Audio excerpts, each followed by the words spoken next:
Hey, good evening, everybody. Welcome to the Sunday Weekly Warm Up, your weekly opportunity here in the exclusive teachbettergroup.com to get together to look ahead to a week of fun, excitement, and rewarding contributions in the education space, whatever your important role in education might be.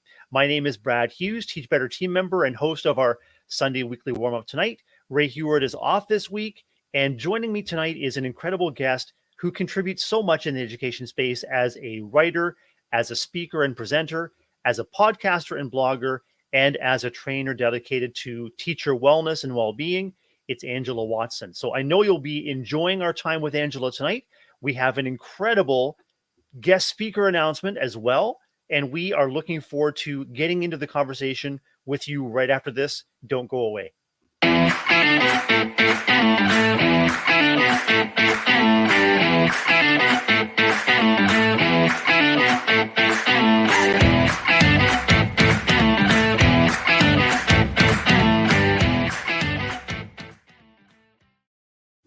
Happy Sunday, Teach Better family. This is the Sunday Weekly Warm Up, streaming exclusively in our private Facebook group.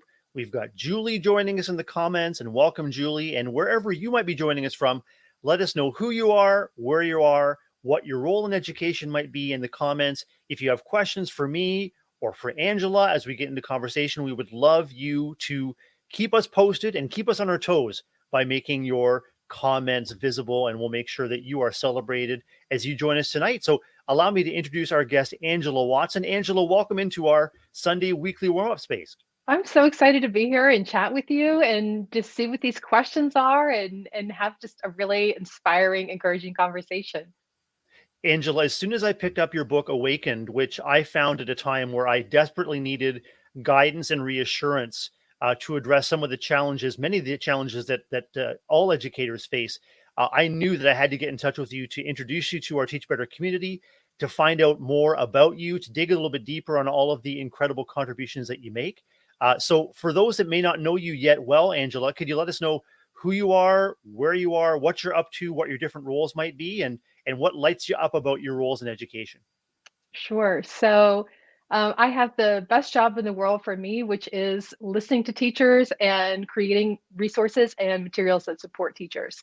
So I was in the classroom myself for 11 years, and then I was an instructional coach, which I've been doing now for over a decade. I'm the creator of the Truth for Teachers podcast. I have published 6 books for teachers. I've created the 40-hour teacher workweek program. We have a writers collective now on Truth for Teachers that really amplifies the voices of those who are in the classroom doing that important work. So I've just got lots of different things on my plate, lots of different curriculum resources and things, anything that I could do basically to make teaching more effective, efficient, and enjoyable. That's my passion. That's always been my passion. And now I get to do it full time. So it's pretty awesome. Angela, when I reflect on your commitment and your passion to making teaching and educating relevant, rich, powerful, but also meaningful and manageable, did that commitment arise out of your own needs to make those changes for yourself, and you had opportunities to expand your influence? Tell me about sort of your origin story as an education superhero. Yeah, I mean, it had always been my dream to be a teacher since I was a little girl. I was one of the stereotypical, kids who always wanted to play school and who, as soon as I learned something, I wanted to tell someone else. That was what I loved to do. And so once I got my first teaching job right out of college, I was surprised to see that there was a lot of things that I had not been prepared for.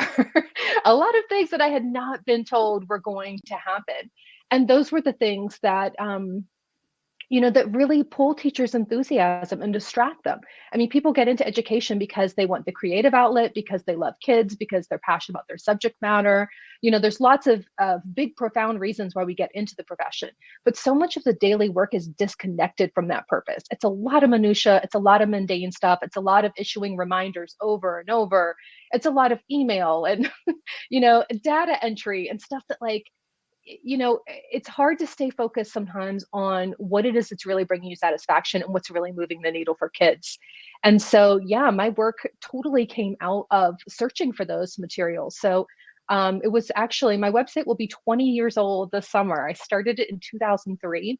And I was a third year teacher at the time. And at that time, there were not a ton of resources out there for teachers. And I was just sharing things in message board forums.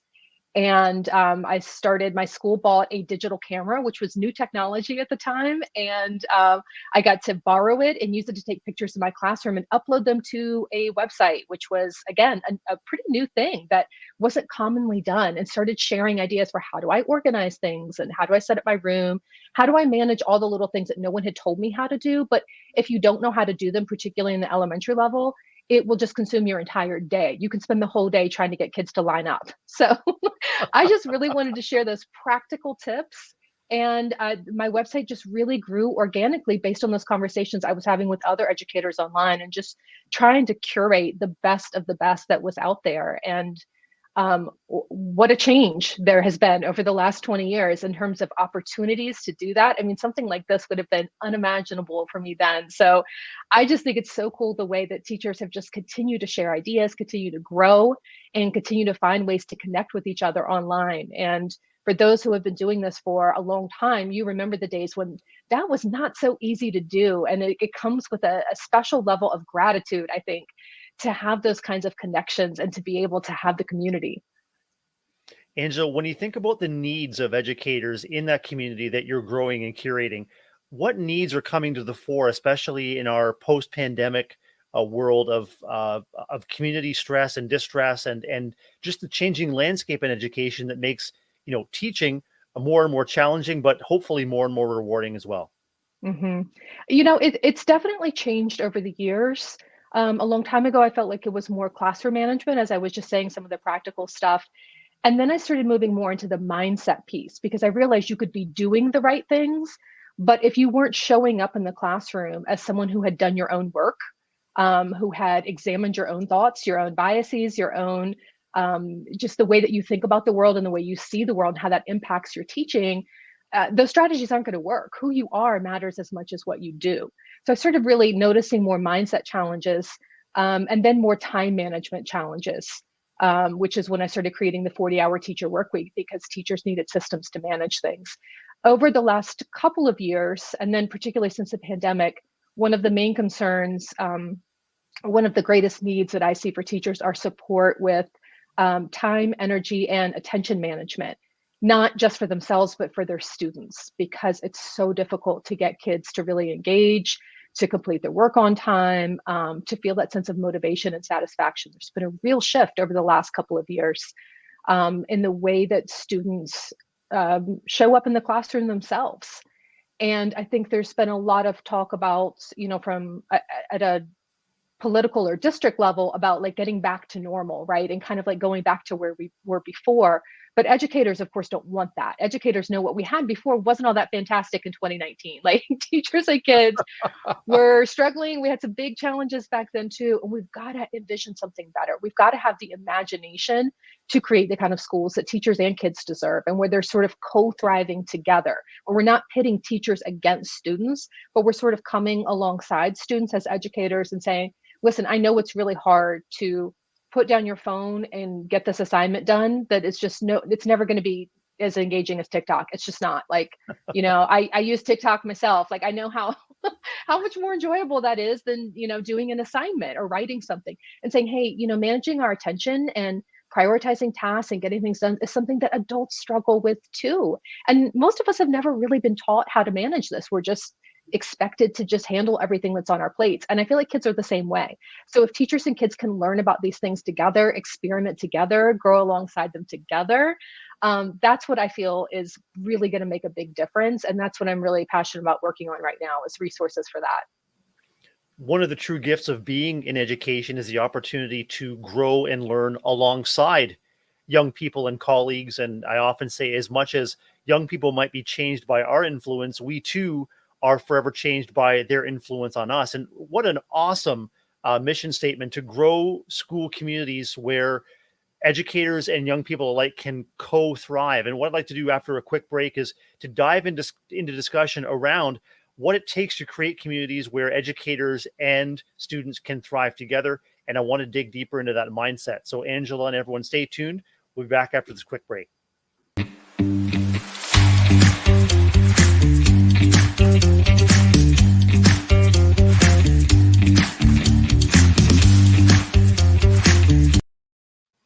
Good evening, everybody. You're with the Sunday Weekly Warm-Up, streaming exclusively at teachbettergroup.com on Facebook.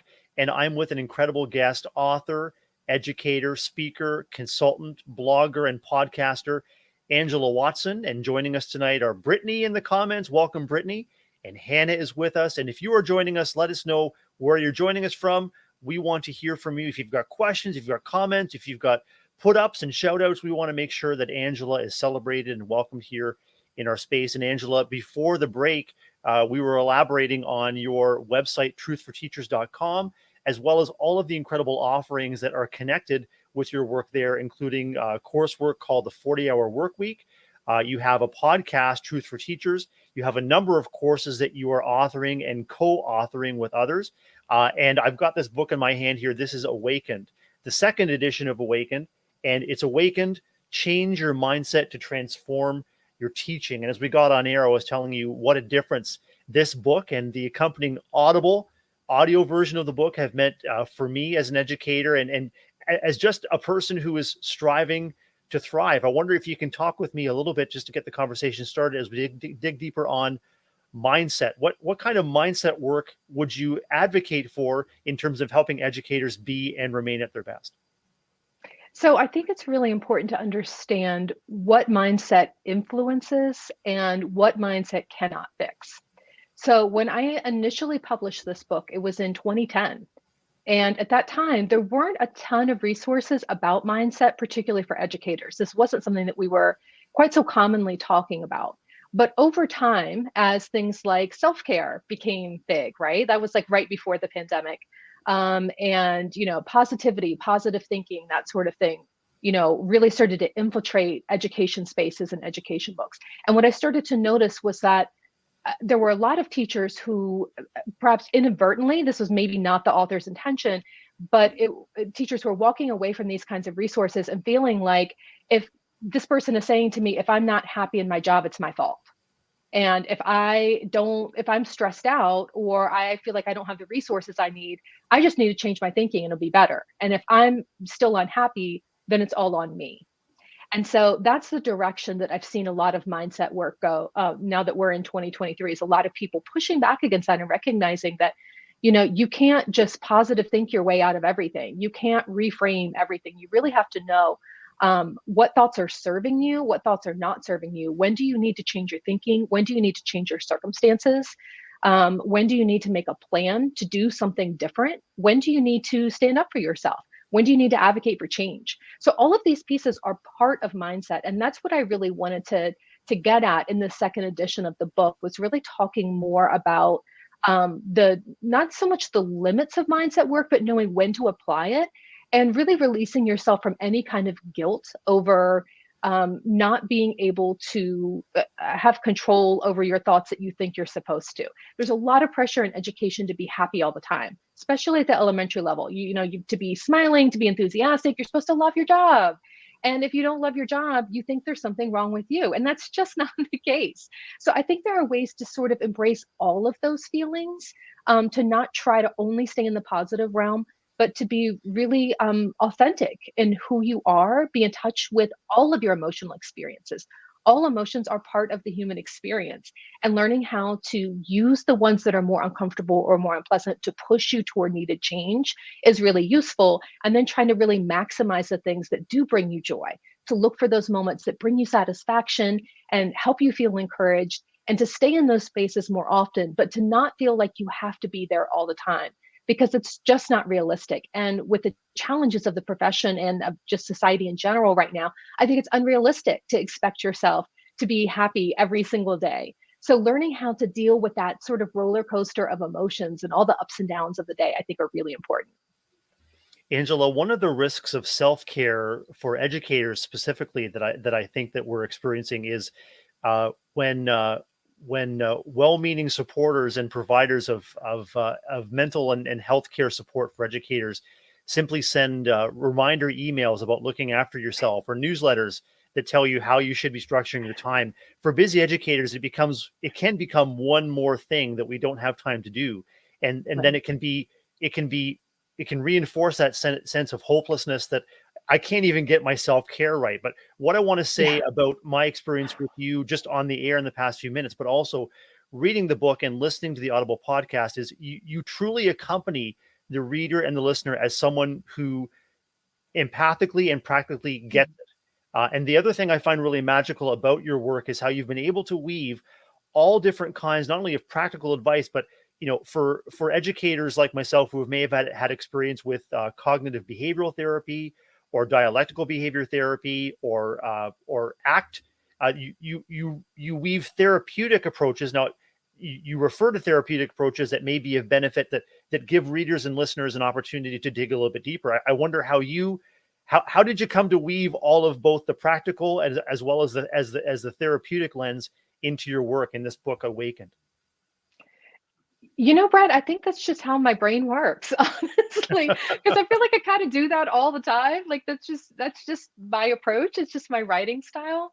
And cognitive behavioral therapy, as you mentioned, was really, really influential in me when I really started working on mindset back around 2010. Well, a little bit before then, probably like 2008, 2009. I started really doing deep dives into it, and CBT was super helpful for me. And an example of that is like it's sort of like reframing your thoughts. So instead Hmm. of saying like, this is so unfair, I can't possibly deal with this. It's like, this is unfair, but I am dealing with it. I'm handling it right now, and I can make a decision about how I want to show up in this moment. How do I want to respond? And so it's sort of like reframing things and sort of taking back your power a little bit. So CBT is really helpful. And then in recent years, ACT, as you mentioned, acceptance and commitment therapy, has also been really helpful for a lot of people, particularly in those kinds of situations in which you cannot reframe your thinking. If you have 45 students in your class, there's no way to just reframe that to make that okay or more bearable. I mean, there's certainly things that you can do, but it's not going to fix it.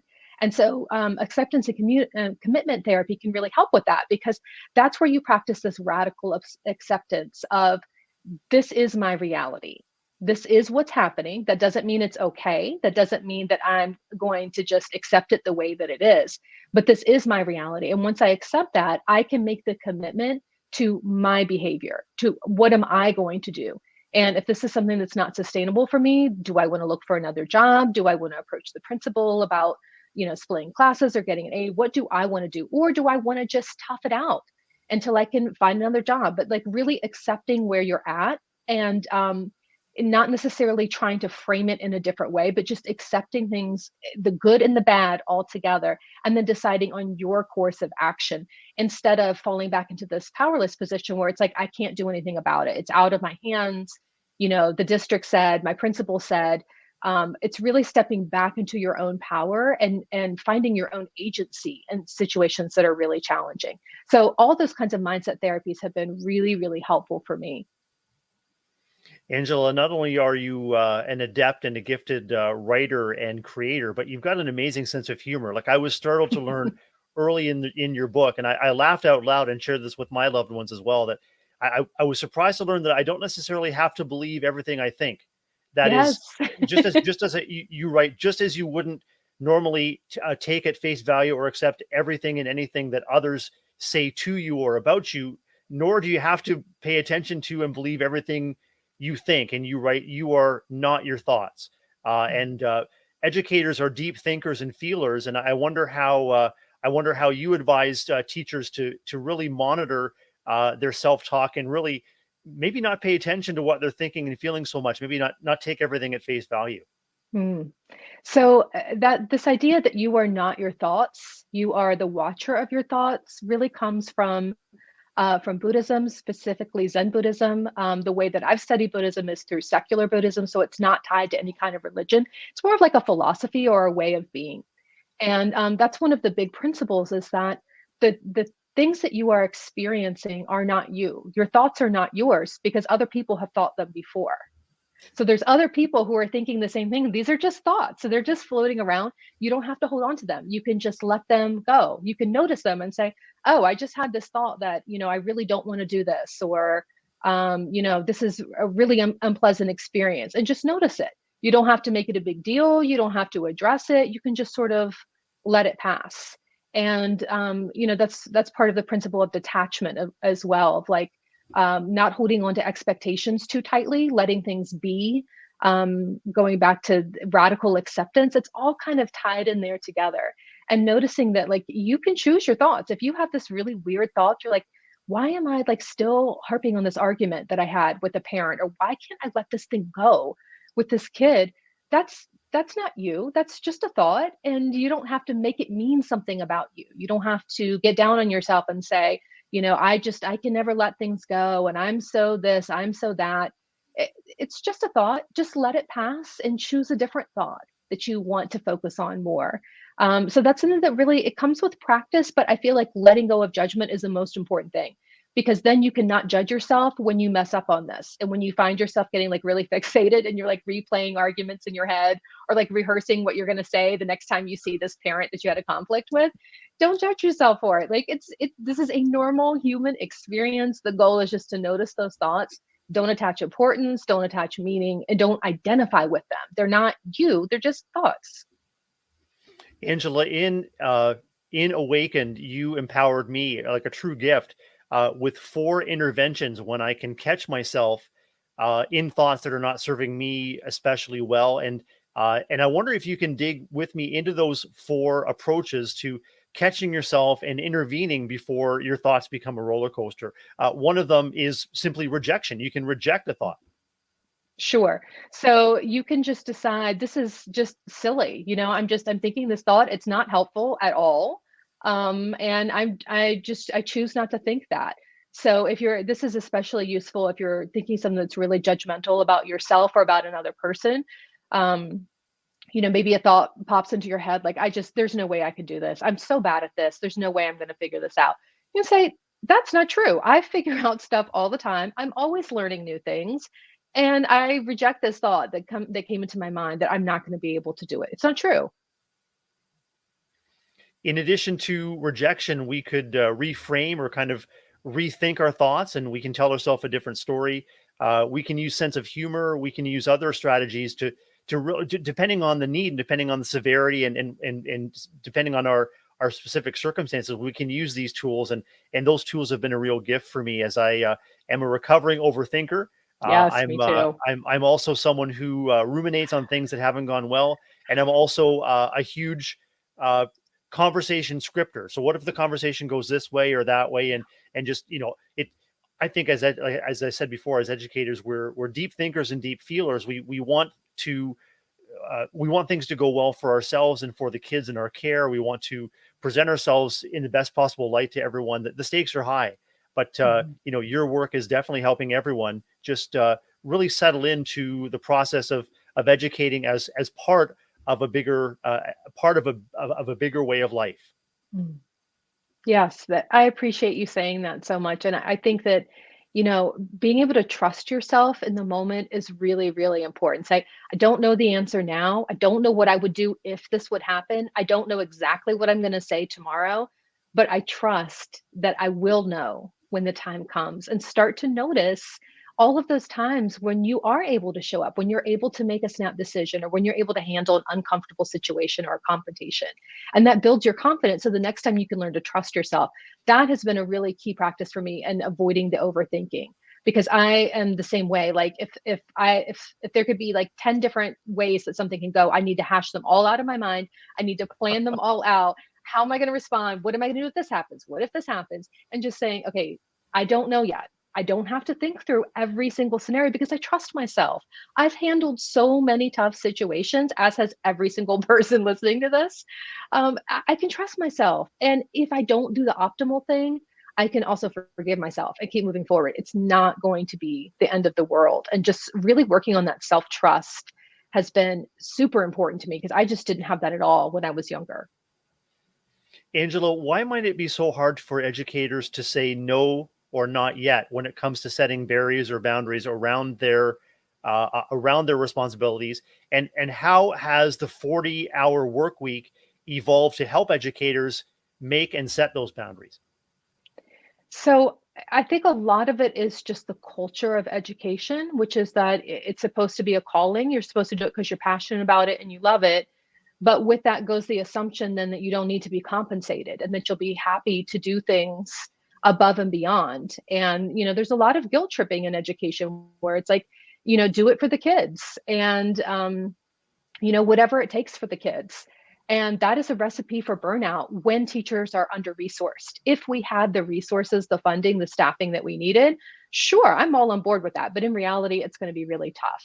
So that is where the 40-hour teacher work week comes in. It's really about like setting boundaries and really trying to maximize your contractual hours. So this is focus less on the mindset piece. I have a book called Fewer Things Better, The Courage to Focus on What Matters Most. That hits more on the mindset piece and more of the cultural expectations for teachers and why it's so hard to say no and set boundaries.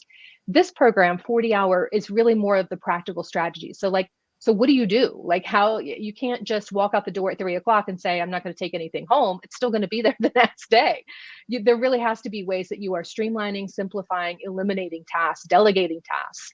And that's what 40-hour is designed to help K-12 teachers do, is figure out ways to simplify grading, lesson planning, documentation, all those sorts of things. And this was just such a labor of love that I started back in 2015, did a complete revamp on in 2020, which I had planned to do that year anyway. And then when the pandemic hit, I was like, okay, it's a good thing we're updating all of this, but it has just grown over the years with input from teachers and including their ideas, their classroom practices. It's really trying to just surface the best principles for teachers in terms of productivity, time management, and prioritization, as well as having that freedom to be able to say, I'm going to prioritize other things in my life besides just my job. And I can still be a great teacher and do great things for kids while having a personal life. And in fact, taking time for myself outside of school does make me a better teacher, and the world's not going to fall apart if I don't keep doing all the things that I've been doing. That's a trust exercise too, where you have to take that bold step forward and say, okay, what happens if I don't do this? People are used to me doing this thing and realizing, oh, like, the earth is still spinning, like, it's going to be okay. Like, the way that I've done things is not the way it has to be. There are other ways that I can try and I can experiment. And just opening teachers up to different possibilities of ways to do their job instead of just assuming the way that it's always been done is the way that it has to be, I think is super, super powerful, because when you are stuck in that day-to-day grind, you don't have the mental bandwidth to think big picture. Like, when are you doing this big, visioning? Like, let me revamp all these classroom procedures to make them more efficient. When are you doing that? Like maybe July, maybe August, like that's it.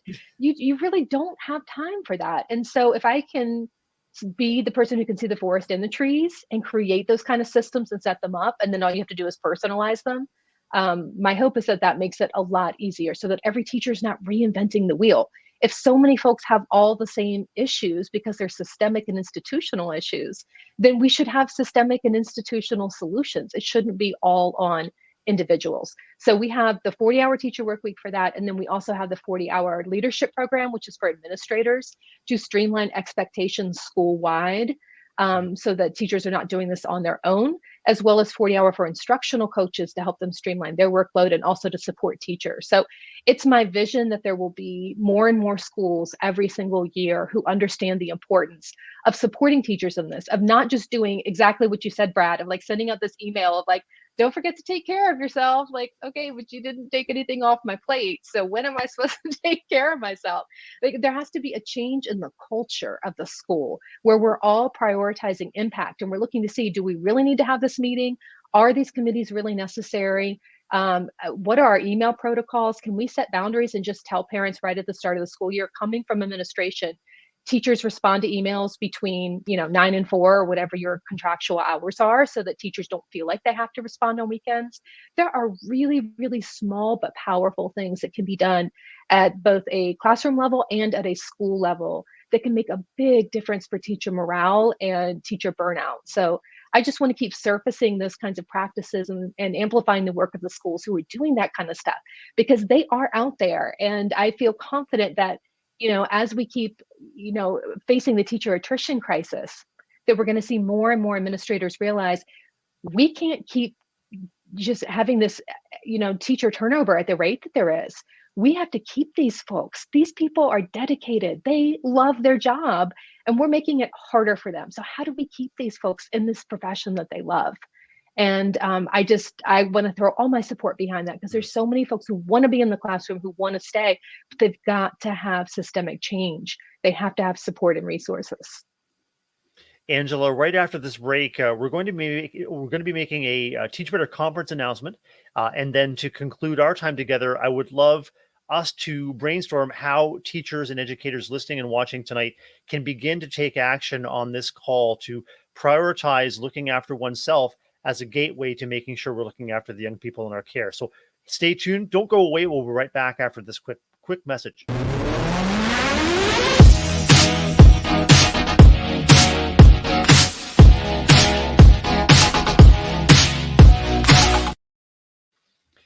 Welcome back. You're with the Sunday weekly warm-up here exclusively at teachbettergroup.com. It's Teach Better Teams exclusive and private Facebook. But have no fear, if you happen to miss tonight's episode live, you can catch it tomorrow at this time, 8 Eastern. It's going to be available as a replay on all of our channels, Facebook, YouTube, Twitter, Twitch, and LinkedIn, as well as magically transformed into an episode of Teach Better Talk.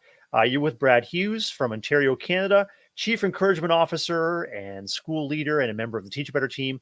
And I've got the great privilege of talking with educator, author, podcaster, content provider, creator, and champion for educators, Angela Watson. And Angela, we're going to be just taking a second to celebrate and to shift conversation to taking action. But I need to take action right now with your patience and being along for the ride as we announce a new conference speaker for Teach Better 23. That's coming up this October in Akron, Ohio. Teach Better 23, a conference where educators come together to share time, expertise, and get aligned with the spirit of better today and better tomorrow. So here is our keynote featured speaker announcement. Stay tuned.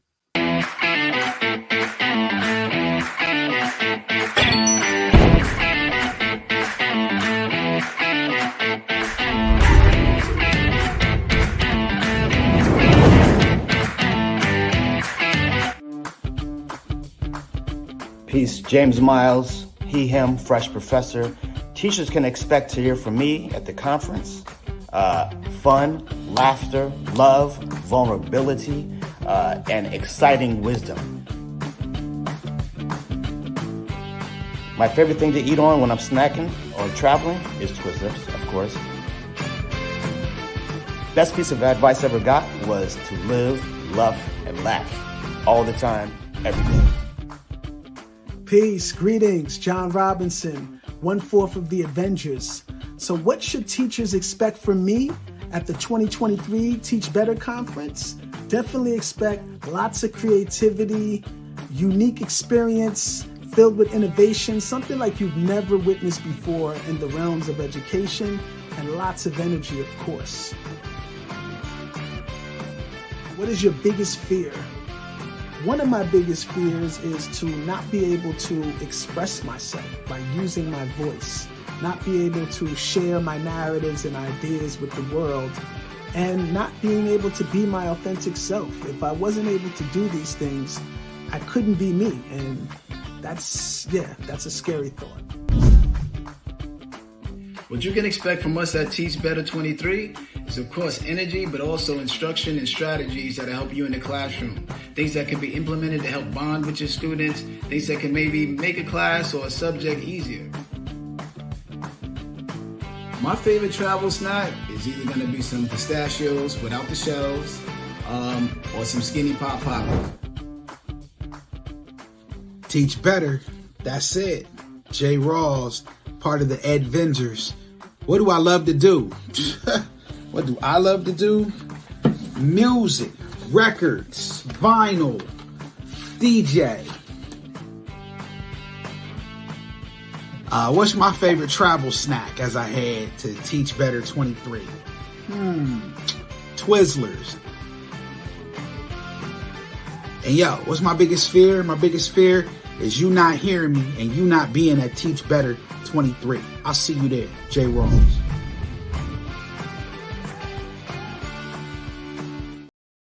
Some big news, Teach Better family. Not 1, 2, 3, but 4 Edvengers as featured speakers at this October's Teach Better 23 conference. The Edvengers join our other featured speakers, Rizzo, Kimberly Carthens, and CJ Reynolds, our keynote, who is going to be incredible. We have an incredible lineup of guest speakers, as well as educators just like you, contributing your own thoughts, your own feelings, your own experiences coming together. Once again, that's Teach Better 23 in Akron, Ohio this October. All of the information is at teachbetterconference.com. And Angela, you're an experienced conference speaker and provider as well. And I would like to just dig into conversation with you about your Truth for Teachers podcast. We've been laying down some truth for teachers in our previous segments, including the fact that educators can and probably should take steps to prioritize their own health, well-being, and balance so that they can continue to pour that love, care, and attention into the kids we serve. What is Truth for Teachers all about, and what kind of truths are you laying down in that podcast? So, what I wanted to do with Truth for Teachers is try to amplify the voices of the folks who are in the classroom. So, we have a writers collective, which is a diverse collection of K-12 teachers all over the country and a couple international folks as well, who just write about what is working in their classroom, how are they handling new legislation, new challenges that are coming up.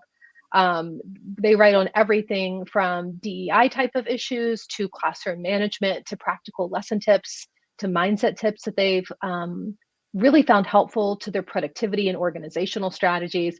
So it's a lot of writing from the heart and just sharing exactly what is going on in their classroom. So I'm just feel very privileged to be able to have such awesome teachers in our collective who are sharing their ideas. And I have them often on my podcast. So the podcast is every other week. It's every other Sunday now. It used to be weekly, but we just recently changed it up so that I can focus on some other projects. But I do a nice mix of featuring classroom teachers. I have solo episodes, and then occasionally I will bring in guest experts as well who will talk about just different topics that they care about. This one that we're showing right here on the screen is with Elena Aguilar of the Bright Morning podcast. She is just a phenomenal human being, and she was on my most recent episode, and that was a great conversation as well, just talking about what it means to bring your best self to the classroom and to show up as the best version of yourself for kids. What does that look like? What does that mean? So I'm trying to really hit at holistic topics, right? We talk a lot about the whole child. What about the whole teacher, right? It's not just about what you do, it's about who you are, and really nurturing all those aspects of teachers as human beings. I just think is so important in sustaining teachers' work. So that's the type of stuff that we try to amplify. Angela, I just put a comment up from our guest, Brittany Hodges, talking about a shift in our discussion as we wrap things up to some practical strategies, some takeaways either that educators can use to boost their upcoming week, or maybe take some steps as they contemplate the end of the school year and shift into next school year. Brittany says that self-care is a learning process and an adjustment as an educator. The feeling of guilt and letting others down when making decisions to take care of me first is hard. And let me tell you, Brittany and Angela, I feel that because I'm in a personal professional position where I'm fueled by service, but I also recognize that where I need to continue to grow is in service to myself so that I can serve others. And Angela, are you hearing from educators that putting ourselves first is tricky? And what do you recommend to educators that they might do just to make a small start to putting their own needs first? Definitely, there's that messaging that, it's teachers versus kids. Or, particularly since we have a woman-dominated profession, there's a lot of baggage around women prioritizing their own needs, particularly over caretaking needs. This idea that you wouldn't get all your joy and satisfaction from taking care of others, that you might actually want something for yourself, is something that we've gotten a lot of cultural messages around that. That have infiltrated the entire teaching profession, including the men in the profession. Those expectations have really trickled out to everyone where, there's this feeling that you're being selfish if you're thinking about yourself. One really practical idea is to think about ways that don't involve you making choices between you and other people. Mm. And one of the most powerful ways to do that is really just practicing presence. And it sounds like, sort of like this woo woo thing, not very helpful, but it's actually really powerful because one of the reasons that we get to this point where we need a lot of self care or we need a lot of me time is because we haven't had a second to ourselves during the day. And a lot of times when we haven't had a second to ourselves during the day, it's because when we do have that second, we immediately fill it with something else. So it's like, I have 2 minutes in between classes. Let me check email, or I'm sitting at a traffic light, or I'm waiting in a doctor's office. I have, 90 seconds in which no one's asking me anything. I don't have to do anything. I could just be. And what do I choose to do? I get out my phone, right? And start scrolling and start looking for more information that now I have to process, more things I have to respond to. Now I have yet another thing that's on my mind. So learning to just be present and to notice your own needs in the moment, I think, is one of the most powerful things for teachers. And this costs you no time, and it doesn't involve you having to say no to other people, which I think at this point educators have already said no to a whole lot of things. And it's kind of stretching the limit now of how much more they can say no to. Because there's just so many demands. So think about it as just practicing presence, of noticing, okay, I have this moment in my classroom where my students are working. I can either, create something else for myself to do, or I could just take 10 seconds and just breathe, look around the classroom.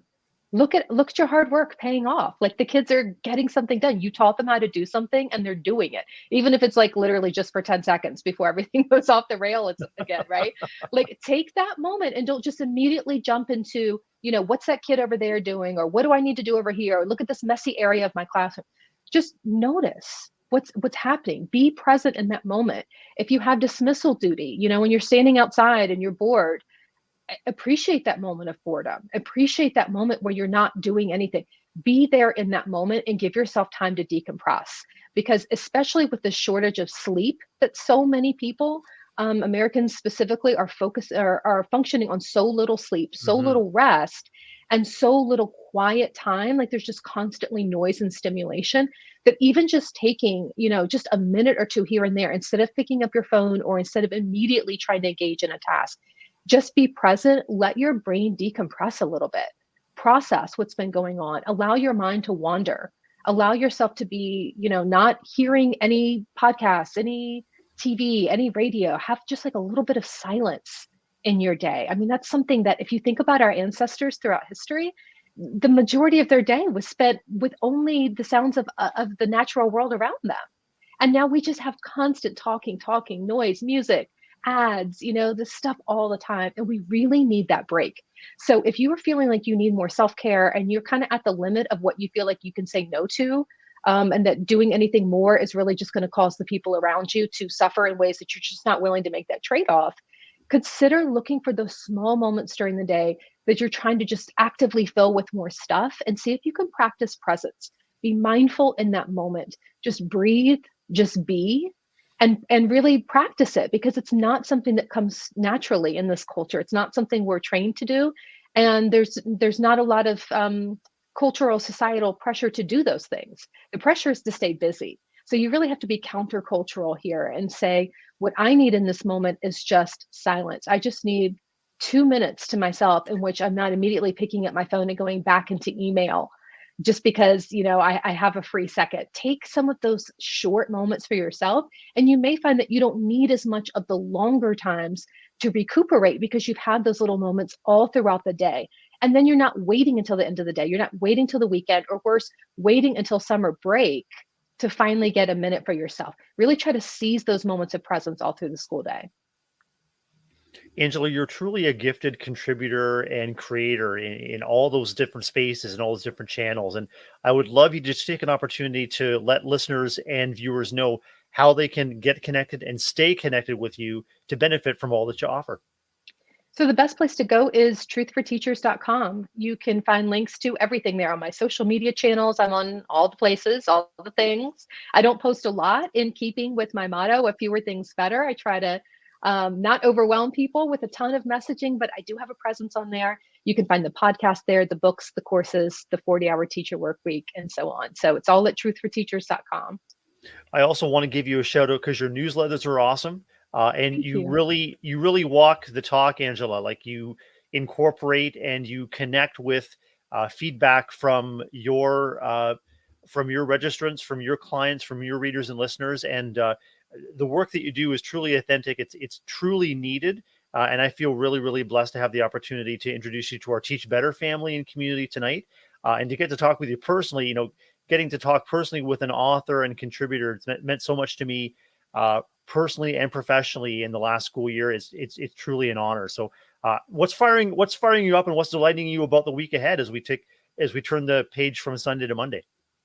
I am spending this coming week preparing for the first 40-hour teacher work week online summits, which we have never done before. That is Wow. going to be my focus in the coming week. We've got our presenters all lined up. It's just time for me to create the page and start putting the word out there. But we're going to have 25 of our members who are all K-12 classroom teachers sharing their best tips for efficiency and just how they manage stuff and get stuff done. So it's going to be really short presentations, like 15, 20 minutes.